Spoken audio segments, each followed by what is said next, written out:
What's going on, everybody? Welcome back to the Eclectic Collector channel. I got a special one for you all today. This is a series that I've been collecting for a really long time. I stopped, I think, collecting it around volume 10 because I didn't want to pick any more of it up until I'd actually begun to read it. And I finally did.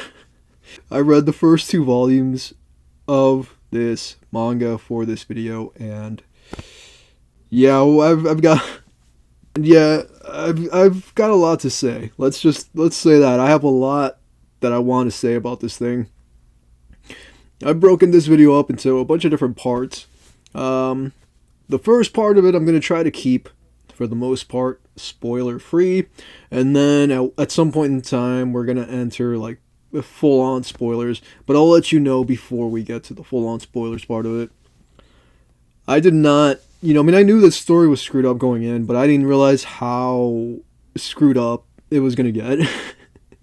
I didn't know what I was walking into, so the title of this video is accurate. It's not clickbait. It's pretty accurate that, yeah, this story. I mean, it's stuck with me too. Like I've read it like last week. I finished reading the second volume last week because I read the first two volumes for this video, and after having read the second volume, like it's stayed with me. You know what I mean? And it's been like a week since I read it, and in that time, I've done other stuff. I've kind of worked on other projects, but it's time. It's time to talk about it. I hope that you're all as, I guess, I don't know, excited as I am to talk about this series. So, yeah, let's do it. Blood on the tracks.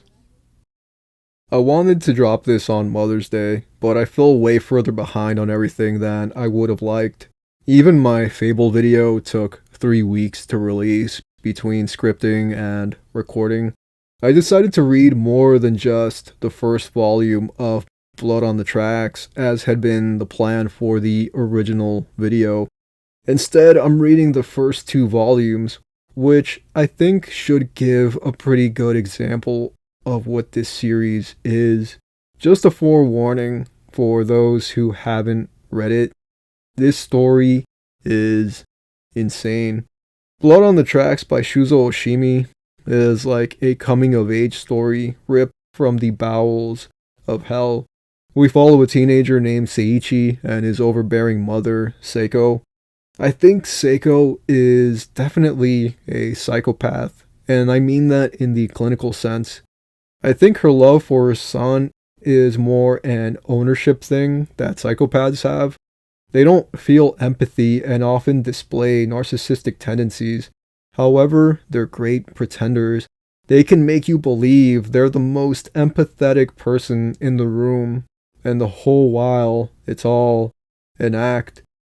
Seiko naming her son Seiichi using the first part of her own name definitely speaks to the ownership thing, along with being a helicopter parent. At one point, Seiichi mentions wanting to have a friend over, and Seiko's hand twitches. It's only for one panel, but you see the tremor, and her smile falters. If you're familiar with this channel, you know I like to make connections to other media. What this reminded me of was Gone Girl, the character of Amy, who in both the film and the book is a literal psychopath. I've consumed both personally, and one thing the book has that the film leaves out is Amy displaying narcissistic tendencies from an early age, where she wants everything to be about her. Before Amy was born, her parents had tried multiple times to have a baby, which they would name Hope, and each time they'd miscarried. It was until they ultimately decided to name their latest attempt Amy that their baby was born without issue.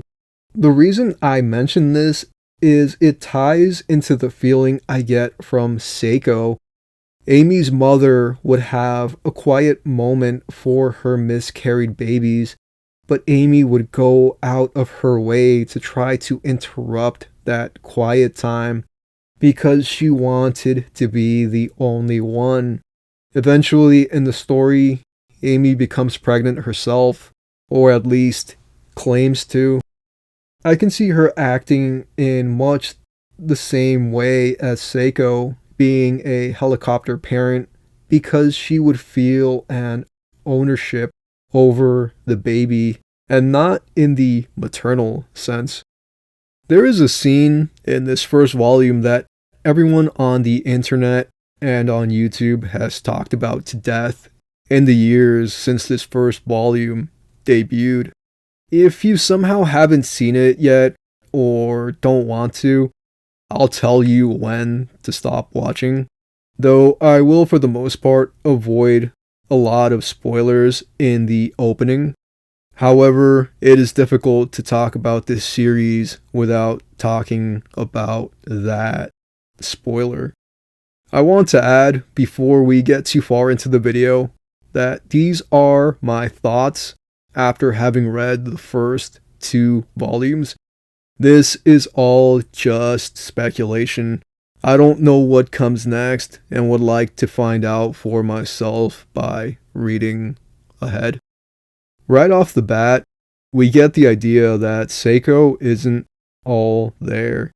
It's like if the girl from Audition went on to become a housewife. In the opening pages of this manga, we meet Seiko and a 3-year-old Seiichi. They spot a cat in the road, and Seiichi starts to pet it, and Seiko joins him. Seiichi soon realizes it's cold, which he relays to his mom, and she replies, "So it is. It's dead. Poor kitty." And Seiichi asks, "Why, mommy? Why is it dead?" Finally, Seiko reiterates her son's question, "Why?" before giving us the first chilling look at her indifference to life and death.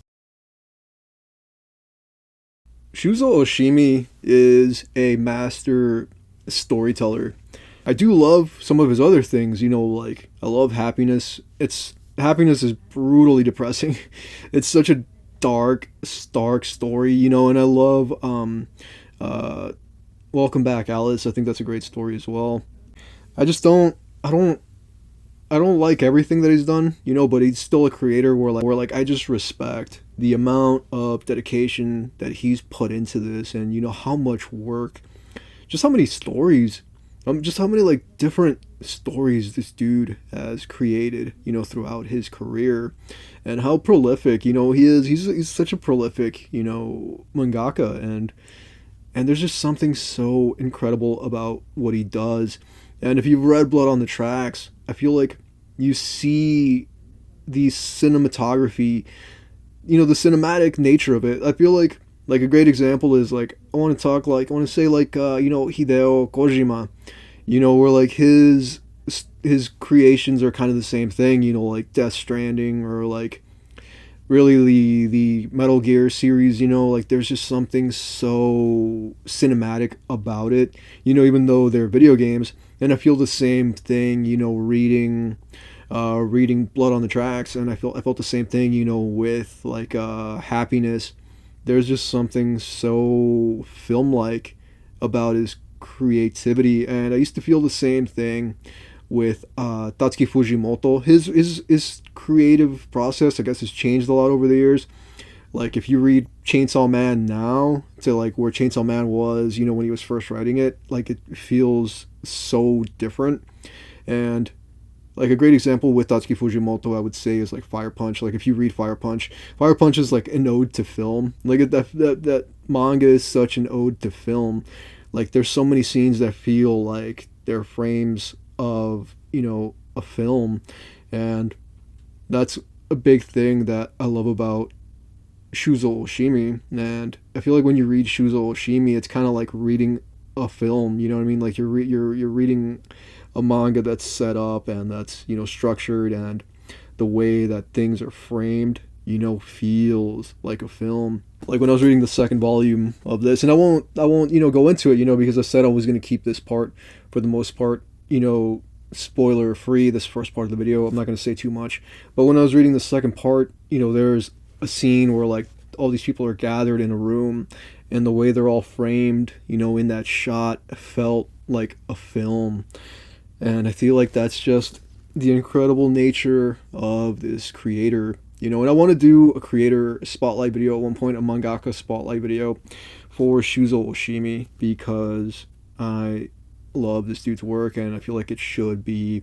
And I want to talk about all of it. I will at some point, get around to at least reading the first volume of everything. And I finally read Blood on the Tracks, and this is something that I've been wanting to read for so long. And it's like, I didn't want to just read it because I wanted to read it for a video, and this was supposed to be, for Mother's Day, and ended up not happening because I ran into a lot of things, and it just kind of like got pushed back, and unfortunately ended up not being, a Mother's Day video, but I still wanted to talk about it, and that was kind of like the thing that I wanted it to be because it felt right. It would have been perfect it would have been perfect, to just drop it on Mother's Day. It would have been so funny, dude. But I don't want to sit on it now for like another year, so I'm dropping it anyway. Just because after having read these first two volumes, like I can't imagine how much more screwed up this is gonna get. But it's inevitably probably gonna get even more awful as it goes. So that's it for this first part. If you want to remain, for the most part, I want to say if you want to remain unspoiled on the event that, a lot of people have talked about and a lot of people know about, but maybe not everybody, knows that event. If you want to remain in the dark about it, I would stop watching this video right now. But if you've already read it, or if you don't mind being spoiled on it, I'd love to spend the rest of this video together going over these first two volumes. So yeah, please join me. Seiichi has an overly obnoxious cousin named Shige, or Shigeru, which is something that hit pretty close to home for me. I have cousins who, when we were kids, they were just like Shige. I think it's just not knowing how to socialize, and instead choosing being obnoxious and loud to get attention. Trying to be friends by forcing their way into your life, even though you want nothing to do with them. For Shige, this involves basically bullying Seiichi and then getting upset when Seiichi calls it out. While on a hike up a mountain, Shige stands on the edge of a cliff and calls Seiichi to go stand beside him to get a better look. When he approaches, Shige shoves Seiichi, but Seiko being right by his side, she wraps her arms around him. It's hard to say what kind of shove it was, if it was a full push. It looked more like Shige was just trying to scare Seiichi.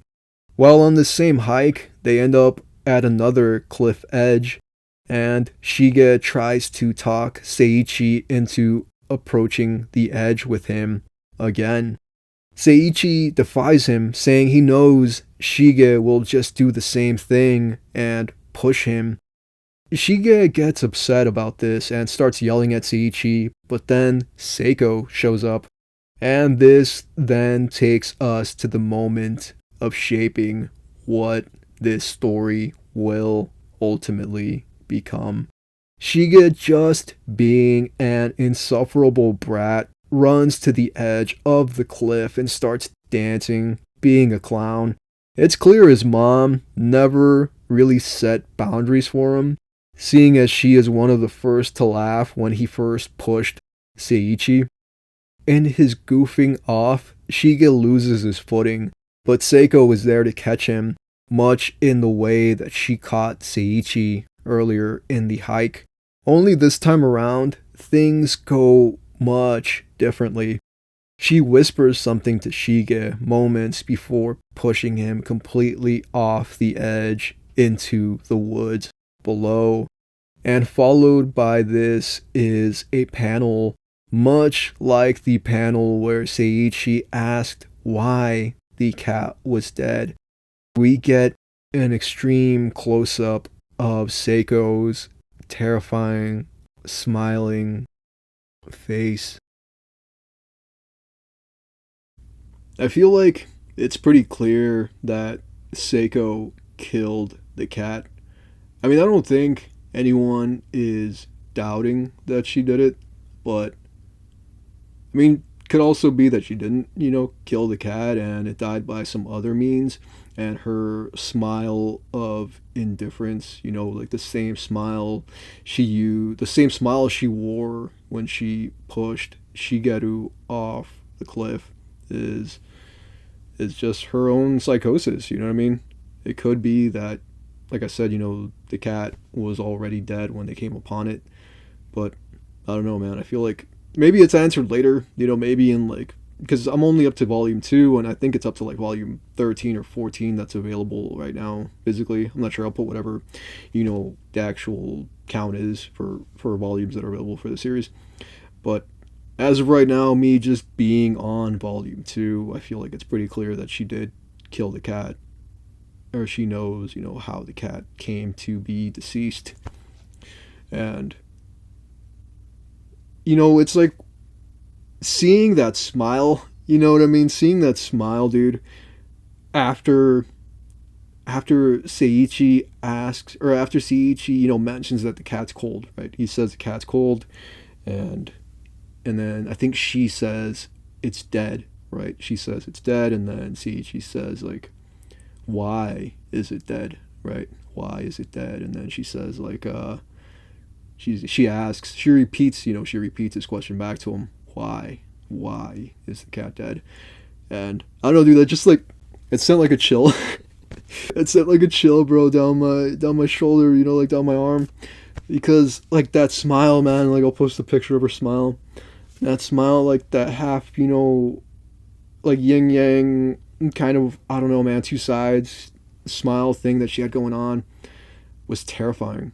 Like it was so terrifying, dude. And I can see it, like I could see her,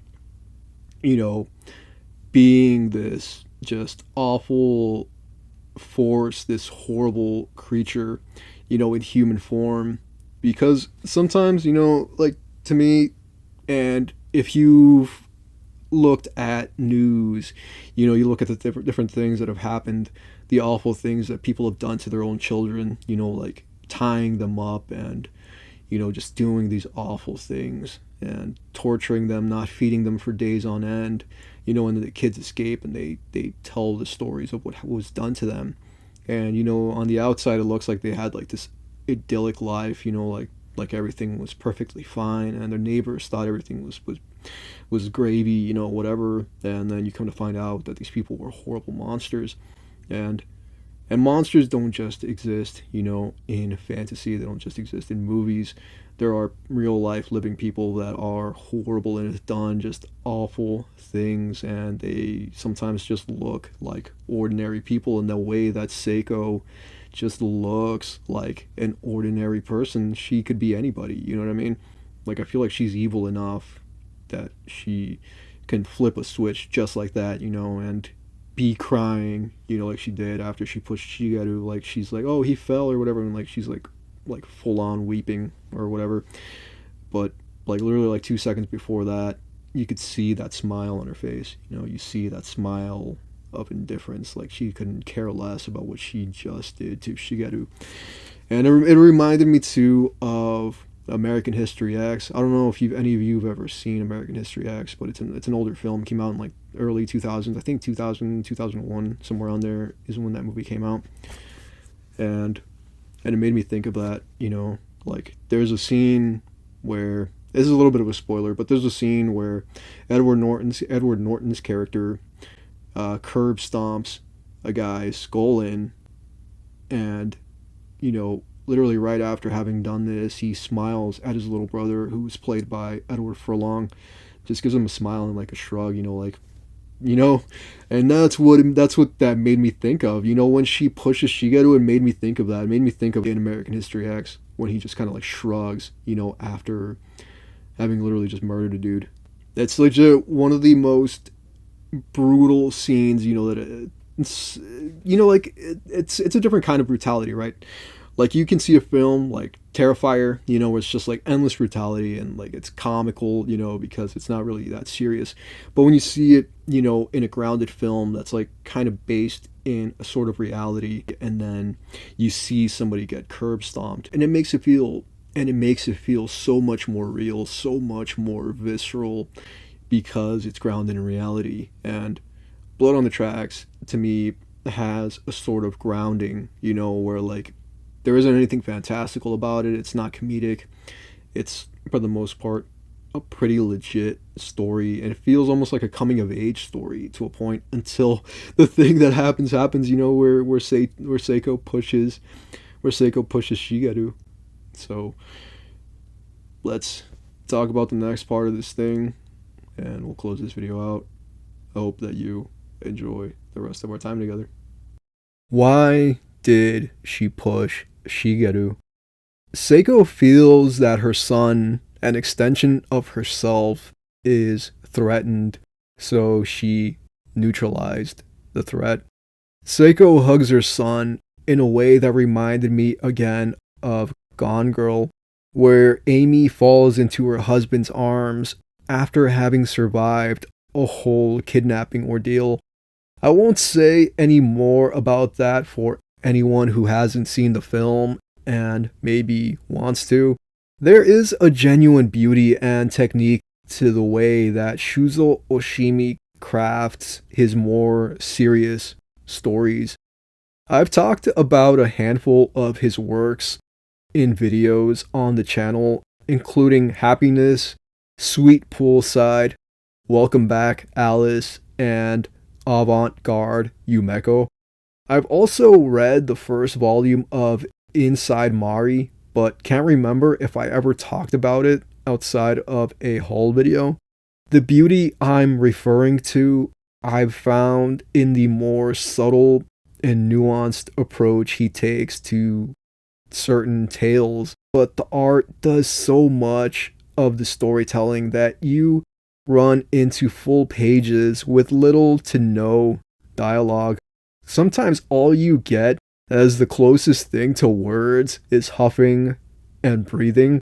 Blood on the Tracks takes this route as well as we enter into Volume 2 and the aftermath of the fall. Shigeru has somehow survived the fall, which should have 100% killed him. His mom is with him and his eyes just stare absently into the sky. For several pages, I thought he really was dead and his mom was insane with grief. But no, he somehow survived. His fall supposedly broken by tree limbs. I feel like the story jumps the shark here, but we'll go with it. Seiko and Seiichi arrive to find him broken, his feet swollen and ugly, his knees twisted, leg jutting in the wrong direction. The moments here are palpable. Will he look at Seiko and immediately recognize her and what she did to him, forever altering his life with her careless decision? That doesn't happen though.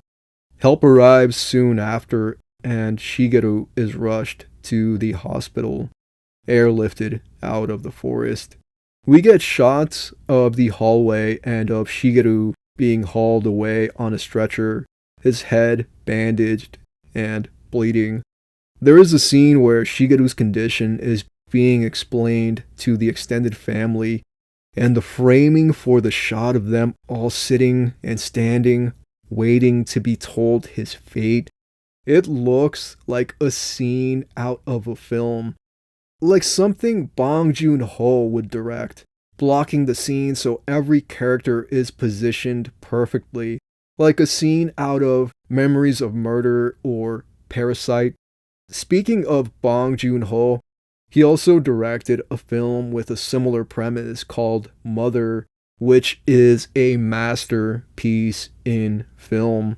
The story is about a woman whose son is accused of murder, and she sets out to prove his innocence. The journey that story takes and its eventual climax are astounding. Some of the most tense and surreal filmmaking I've ever consumed. Beyond that, we see a glimpse of Seiichi's mental state amid the fall and recovery of Shigeru, who may one day regain consciousness. However, even if he does, there is no guarantee he'll be a whole person again. There is more that happens in the second volume, but it begins to set up the next arc of the story.